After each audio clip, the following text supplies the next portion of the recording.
How does a smart engineer make dumb mistakes? Is optimize something that shouldn't exist. Don't optimize something that shouldn't exist. But people are trained to do this in college. You can't say no to the professor. The professor's going to give you the exam and you've got to answer all the questions, or they'll get angry and give you a bad grade. So then you always optimize you always answer the question.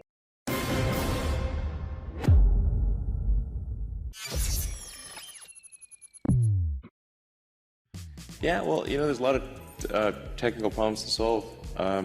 So I guess it would be sort of, studying kind of engineering and physics and biosciences and that kind of thing would be the way to go. There are going to be a lot of problems to solve to make a city work on Mars.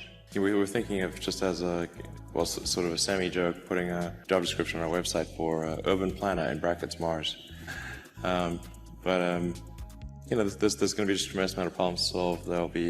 There's just a lot of building and problem solving. So those are like the right, skills to work on if someone's interested in going beyond Earth or, space in general. The other thing I'd say is that if you're creating a company or if you're joining a company, the most important thing is to attract great people. So either join a group that's amazing, that you really respect, or if you're building a company, you've got to gather great people. I mean, all a company is a group of people that have gathered together to create a product or service. And so depending upon how talented and hardworking that group is, and the degree to which they are focused cohesively in a good direction, that will determine the success of the company. So do everything you can to gather great people if you're creating a company. Then I'd say focus on signal over noise. A lot of companies get confused.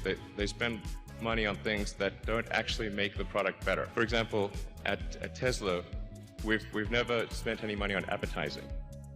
We put all of the money into R&D and manufacturing and design to try to make the car as good as possible. I think that's the way to go. So for any given company, just can keep thinking about, are these efforts that people are expending, are they resulting in a better product or service? And if they're not, stop those efforts. And then the final thing is don't just follow the trend.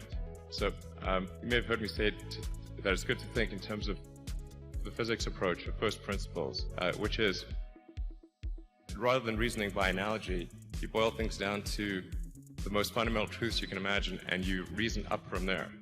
And this is a good way to figure out if something really makes sense or if it's just what everybody else is doing. It's hard to think that way. You can't think that way about everything. It takes a lot of effort. But if you're trying to do something new, it's the best way to think. And that framework was developed by physicists to figure out counterintuitive things like quantum mechanics. So it's really a powerful method.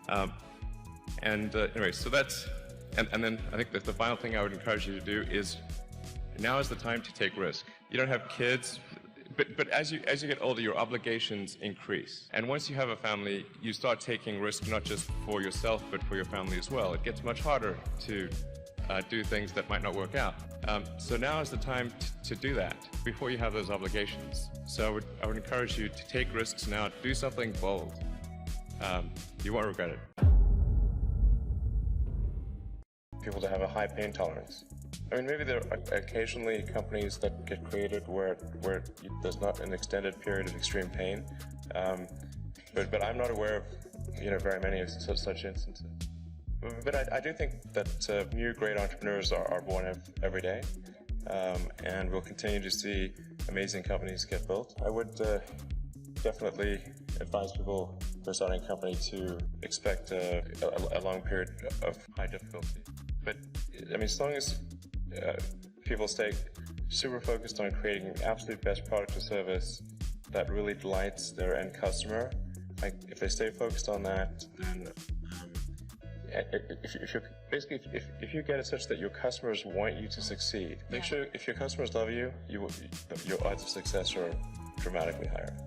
Well, I think there's a lot of opportunity in general in electrification of transport. So electric aircraft, I think there's a lot of opportunity there in genetics, although that's sort of a thorny area, but I think that's in terms of solving some of the more intransigent diseases, genetics are really key to solving those. I think it would make far fewer mistakes, obviously, if I could go, like, here's a list of all the dumb things you're about to do, please do not do them. That'd be a very long list, and like, here, let me write it down or something. The hindsight's 20/20, so it's hard to say. I mean, I've made so many foolish mistakes, I have luck count, honestly. If the schedule's long, the design is wrong. I think we've overcomplicated the design many times.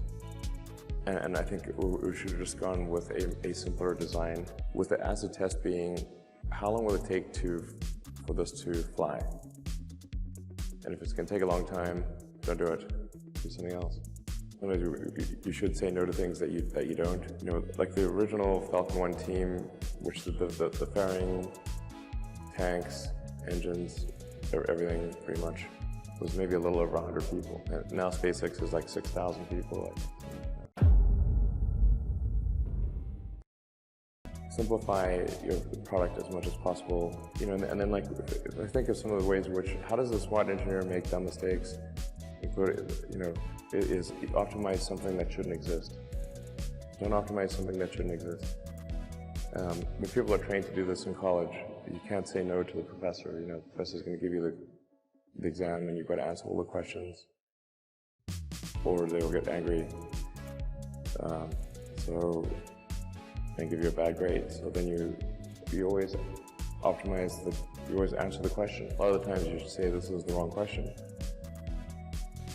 In fact, the question is definitely wrong to some degree, just how wrong.